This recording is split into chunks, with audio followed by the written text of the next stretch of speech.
Do you see a shadow on my face? I don't. No, I don't. I don't even notice the difference. No, I think it's fine. If you want to add one later, okay. So we're rolling, right? Okay, Let's start here. go ahead.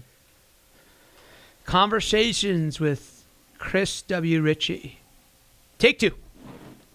Hey, Chris here. I'm not Chris W. Ritchie. That's the old man. That guy died. It's the new man.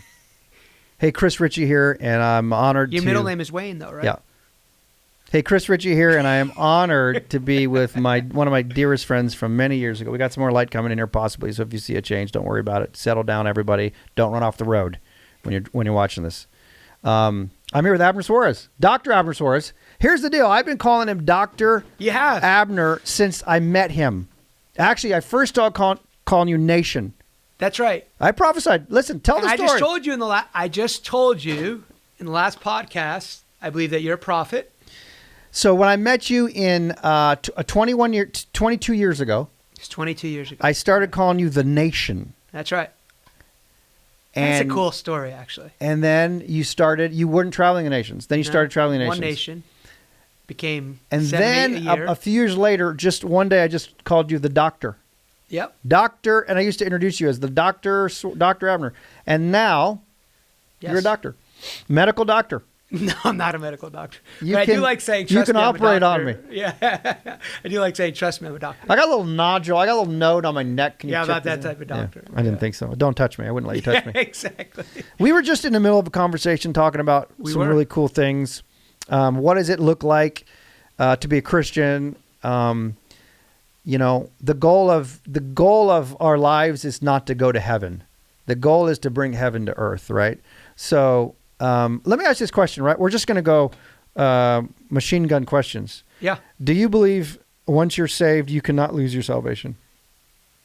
Once saved, always saved. What's your official stance on that? Short answer, absolutely not. You cannot lose your salvation? No, I don't. I think that I would not. The language there is really important. I don't think that you lose something. I think that God actually has given all humanity something more powerful than Him actually moving in your life. And that's what about the apostate? Hold on a second.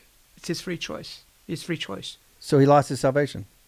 I mean, that's like saying Adam lost something. Adam chose to be the greatest created being that God ever made for a life less than that. Semantics. So you can choose to walk away, but you don't lose it. No, I don't think it's semantics, because I don't think he lost God. God was still there for him. God came. Genesis 3 is really clear. God didn't change what He thought of Adam. There were consequences. I think that there's only 2 authors of pain in your life. One, you reap what you sow. It works in every scenario of life. Secondly, there could be a genuine attack of the enemy when you're pursuing the purposes of God. I'm sorry. Yeah, there's only 2 authors of pain. Yeah. So some married couples will say there's a few other there's their only spouse. two. I'm glad you said that. 2 origins for difficulty in your life. Yourself or the enemy. 100%. Yeah, 100%. Yeah. I'm not giving an official statement on what if I believe you can or can't. Yeah, because I don't really know. I don't like the term, and I think eventually most believers end up at the same place where you don't like what term? Lose your salvation. So you cannot. So listen, once you get saved, that's it. You can go do whatever you want. You can go be gay. You can go sleep around. Well, I even think people who would say that once saved, always saved, I don't think they would say that. I think most of the time, if I understand the thought process correctly behind most of it, that's why I think that the biblical premise that we can all agree with, that if you don't have fruit or evidence, or there's not a real heart posture pursuing being like Jesus, then there's reason to question your walk with the Lord, or there's reason where you definitely need adjustment.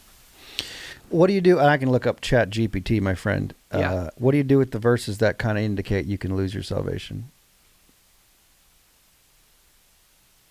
Yeah, this was. I guess I wouldn't describe it that way, but I think that you can. I think you got to work. But you can agree that I think you got to work really hard to walk away. So do I. Genuine 100%, conversion. 100%. There are probably. I think it's fair to say that there are at times things in the body of Christ that we describe as conversion, but they're not genuine heart conversions. No, I agree with 100%. I think it'd be very, very difficult. Yeah, you got to for you or I. Yeah, to go to hell. Yeah, it would be. I'm not going to hell, and neither are you, because we know we're sons, and we're not going to see a real son is not going to do anything that's going to cause a rift between the relationship with his father. Uh-huh. And I mean, he might accidentally, but then he's going to go, that was so. Do you know what I mean? Yeah. But there are scriptures, some of the elect. I think true discipleship, though, is that it's an ongoing process of working through the experiences, the belief systems that you've had that are contrary to being like Jesus. And part of the reason that it's so important to grow in those things and to be a mature disciple is that your propensity, if you're not growing, if your paradigms are not shifting, if your heart isn't changing, you will be more likely to be susceptible to things that would cause you to have destruction in your life. Yeah. So you say, I think it's fair to say, no one is consciously going, I want to commit immorality. But if you are not growing and stewarding your heart, you might not even realize it, but you become easily, let me use this example, you become easily attached to people maybe that meet a need in your life. So you could be a married man, you're at a cubicle, and you're not even aware that this is taking place, but you now have this wrong connection with somebody in the cubicle next to you, and you don't even realize it. Within 3 weeks, you guys are in a hotel room at lunch, and you might not have intended it, but because you're not aware that you had a higher propensity to do this somewhere in your lineage, there's this place of destruction. You're sitting duck for the enemy. You're a moron, is what you are. Well, I think. Yeah, you are, dude. A lot of this stuff. Yeah. I think you're going to agree with me. Yeah. A lot of this stuff. I meet with guys. You meet with guys probably. Mm-hmm. As a pastor, and I can't porn and this and that. It's like, dude, no, just stop. Stop. Now, I think where they need more help is when they literally, if they say, I can't, something comes over me. Okay, then that's a demon. Uh-huh. I'll say then that's another level, and you're going to need help. And massive deliverance. But a lot of guys don't need massive deliverance. I'm telling you, I've worked with these guys. Mm-hmm. I have looked at a guy before, and it broke this off him. He came in my office. He's like, the Lord told me to meet with you because you don't struggle with pornography. Uh-huh. I said, correct. He said, and this is a leader, spirit-filled. Uh-huh. I was kind of shocked, actually, although I shouldn't be shocked anymore. He said, can you pray with me? I'm like, yes. But no. And I said, you need to knock it off. And I said, you just need to go home and you need to look in, literally like one of those SNL sketches. I need to go home. You need to look in the mirror and you need to say who you are in Christ. And you need to speak to your identity. And you need to say, you're not going back to porn, period. And when that thing comes on, you say no. Mm-hmm. Came back 3 weeks later. He said, it worked. Yeah, how's dude. he doing now months later? Oh, this was years ago. Okay. So he's never gone back to it. I think he did once, and that was it. Mm-hmm. A year later. Mm-hmm. So I'm not you and I have talked about this. See, this is going to be fun. You do a Sozo every year, and you've told me you think everybody should do a Sozo. Yeah, I think everyone in the body of Christ needs deliverance. I don't see that. I don't think everyone needs a Sozo. This is where you and I. Mm-hmm. This is what we would disagree. I think the Son has set you free. You're free indeed. If you're free, act like a free man. Do I think sometimes we need to get prayer for certain things and help? Absolutely. 100%. But most of the things that I have dealt with, I have been able to overcome because I've been I am a son of God, and this stupid thing is not going to have authority over me. Some things I have had to go get, for sure. Prayer. I need prayer. I can't get through this specifically. Mm-hmm. But generally, so you needed it yourself, but you don't think everyone needs it. No, I'm saying not everyone needs a yearly Sozo. Is what I'm saying. Oh. Because you said a yearly Sozo. I didn't say yearly. I think it's helpful. I don't think everyone needs a Sozo. It's not like a no, I don't. Rule. Sozo would be. I think define Sozo. I think you can define Sozo lots of different ways. There's all different models of it. Where I would say is that every believer needs deliverance. Historically, the primitive church, the fundamentals was baptism of the Holy Spirit, baptism by water, and then also deliverance. Augustine wrote, which I'm not necessarily a fan of everything he taught, but he wrote that you could not be ordained for ministry without 2 to 3 rounds of deliverance, because they wanted to make sure you got all the creepy crawlers. And this is there's lots of different directions you can go in this. But the concept of demon possession, harassment, I think is often misunderstood. Most people have some sort of creepy crawler when I would say probably everyone who's not a believer has some sort of creepy crawler in there that's influencing them in a certain way. Generationally, we know everyone has some sort of generational sin because we all live under the effect of Adam. So when you're an unbeliever, you can still hear the voice of the Lord to get saved, to respond to salvation, however you do that. So the concept that a demon has complete possession of someone is probably very, very rare. But influence, 100%. And so I'm not saying you're not free. I'm saying you wouldn't say if somebody got born again and they had a pain in their back, well, the same Jesus, let's say tonight somebody gets born again, the same Jesus that saved them from their sins in that same act died on the cross to heal them. But just because their back wasn't healed doesn't mean that the Son didn't die for their healing. So what are you doing? You're applying the work of the cross to that area of their life that needs freedom, needs understanding. And so I think nobody's saying that they're not free. It's the application of that freedom. And I think that you can a lot of people who are declaring they're free live with lots of trauma, live with lots of unresolved pain, because they're saying I'm free, but they're actually not living in the experience of that freedom. Absolutely. A lot of Christians, yeah. But you made a blanket statement, I believe, that every Christian. And I think I was specifically talking about Sozo as we know it. I wasn't talking about getting prayer. I was specifically talking about a statement you made about you think everyone should get a Sozo, which I think it's helpful. Yeah, I'm sure it is, but I don't think everyone. So I think there's also a difference of the definition of the terms. Might be.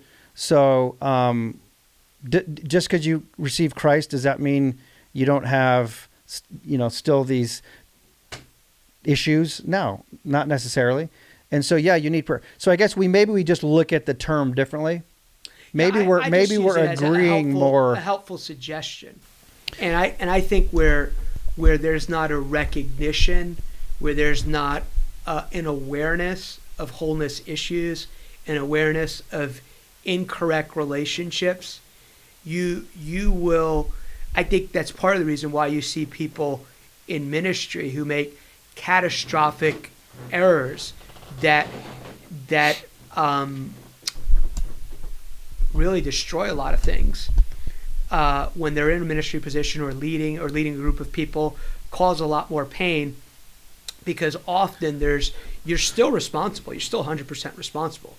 Everyone's responsible. I mean, but the point of what I'm saying is, if there's not an awareness, if wholeness, move that mic a little closer. If wholeness is not a part of your life, where this is something that you're consistently aware of, that you're working towards, then the propensity to make catastrophic errors is a lot higher. Of course. And again, I'm saying we can with the Holy Spirit many times take care of these issues on ourselves without going to get prayer.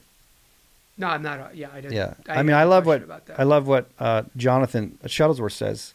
Mm-hmm. They don't have at their church. They don't have a prayer line because they don't have like a prayer line. Okay. You can't call a prayer line because he's like, people get stuck on prayer lines and it's just a prayer text thread and it's the same people and it's like, no, dude, like basically rise up and be who you're supposed to be, because a lot of the stuff prayer requests are like, pray. It's like, no, take authority of your situation. And so again, we have at our church, we have prayer line if you need prayer, of course. At the end of every Sunday morning service. But I mean, we have like, if you need prayer, you can contact the intercessors as well. Okay. That's what I'm talking about. Okay. Not a prayer line. Right. I meant like a, and, but I think we probably think differently on this. I think a lot of the things that we may or may not deal with, are not, if we focus on them, they're going to be a problem. But like, if you just, maybe you have a problem with this. I'm not talking about a sin issue. I'm talking about just other unhealthy things, maybe fear or maybe, I don't know, whatever. Don't give it, don't feed it. And also don't just say that's who I am either, and say, no, I'm taking authority over this, and just go do what God's called you to do. Like, just go heal the sick, raise the dead, cleanse the lepers, disciple nations. Let's go. You say we have different viewpoints. What do you think? No, we might not. What do you think my viewpoint is? I think you, and I could be wrong. I've known you a long time, but I think you do highlight deliverance a lot more than I would, and it's fine. It's fine. So like, I tend to be more, hey, you've been delivered, like you're free, walk in freedom. Now, if you can't, we're going to help you. But so my first thing is always to the people, hey, you're already free. I've said to our church many times, start living like a free man. Knock it off. You're only in bondage because you choose to be in bondage. So just stop being in bondage.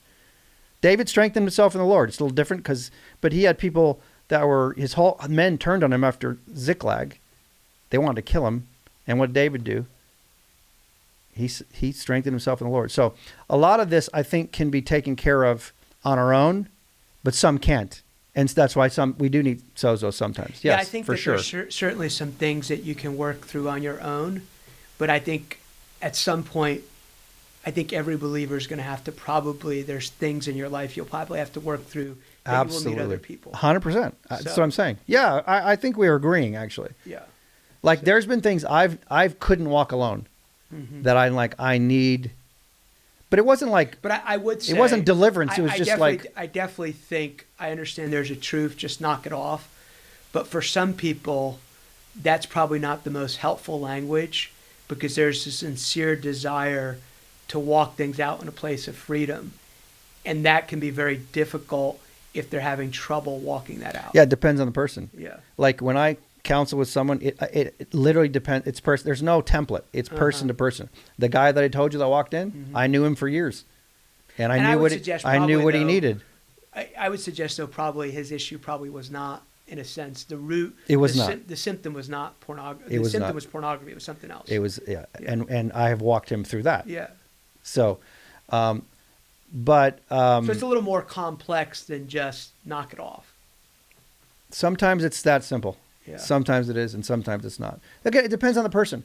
But to a general group of people, when I've stood on stage and I've said, hey, basically, if you're sinning, stop. Stop living, stop sleeping around. If you're living, just stop. Yeah. And there was a couple in our church they were living together, and they wanted my wife and I to do premarital counseling, and we said, we're not going to do it if you're sleeping together. It's just, we'll bless we bless you as far as coming to the church. You don't have to leave the church.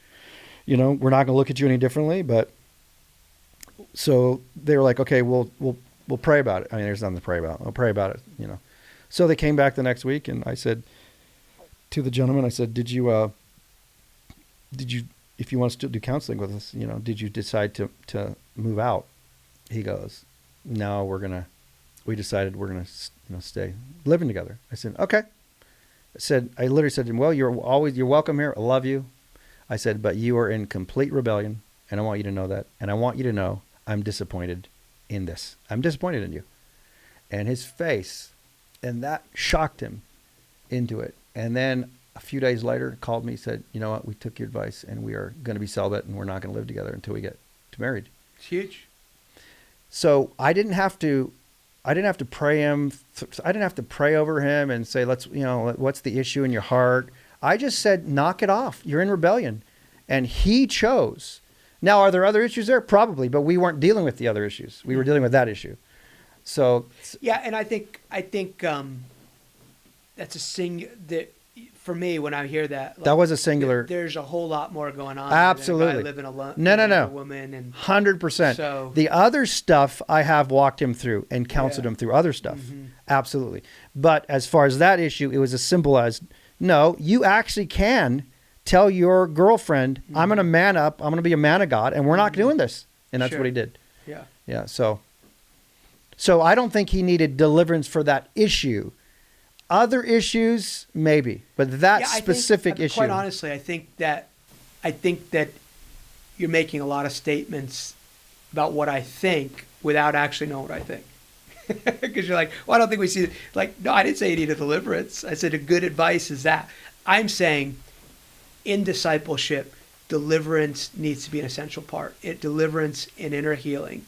Because for sure, Jesus was the whole person. Absolutely. So, do I think, I think that oftentimes, and I think this is important for any area in the body of Christ, I think that when people maybe don't understand what actually somebody's teaching, or you say, I highlight deliverance more than you, I think it's important to... But you do. That's just a fact. It doesn't mean it's not a bad or wrong. You do highlight it more than I do. It's okay. It's just a fact. No, but what I'm saying is I think it's important to understand actually what somebody's teaching. It's like, oh, you're saying that everyone needs...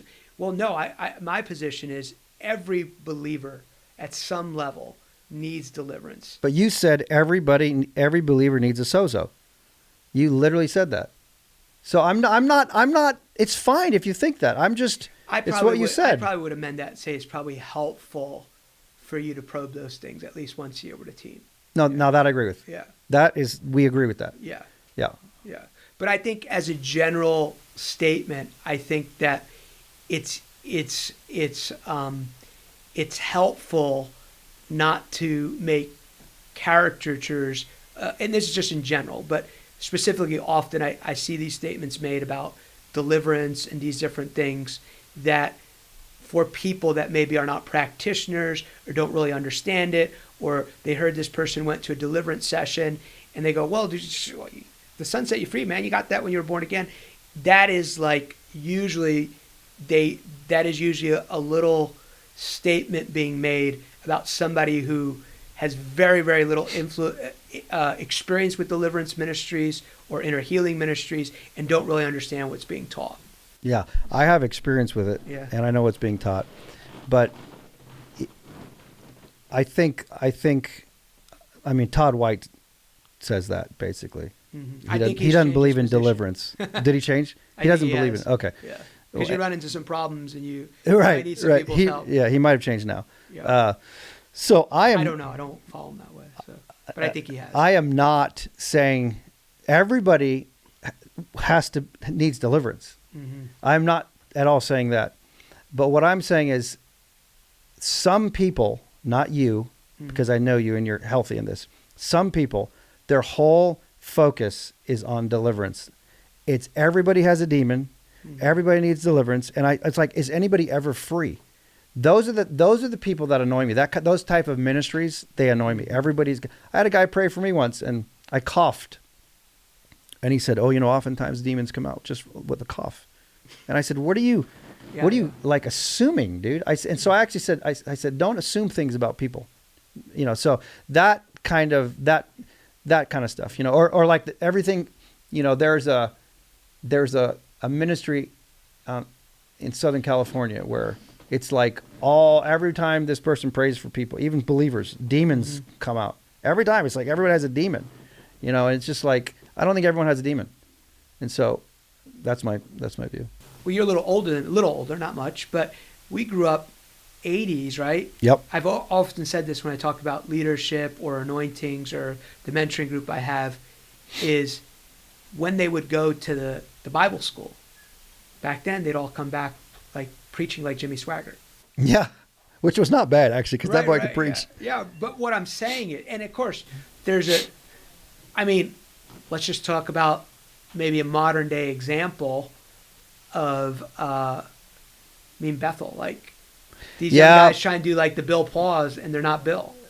Yeah. Yeah. Right? So I guess we'll wrap up with this. We're wrapping up. That's it. I will say this, what I've learned now as pastoring for 5.5 years. Mm-hmm. I've had to find my own skin in the pastoring.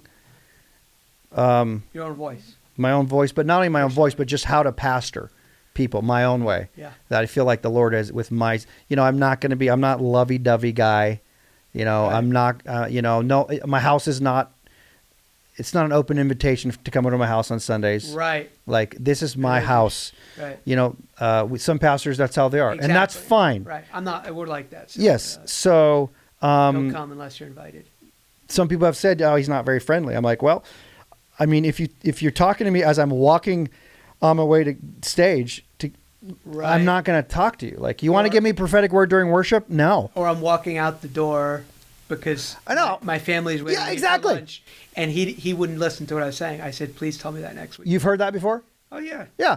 So, so what I've learned is that I'm called to this city, and I'm not called to start other churches right now. Maybe later, but I have friends in my life who are like, you need to plant more churches.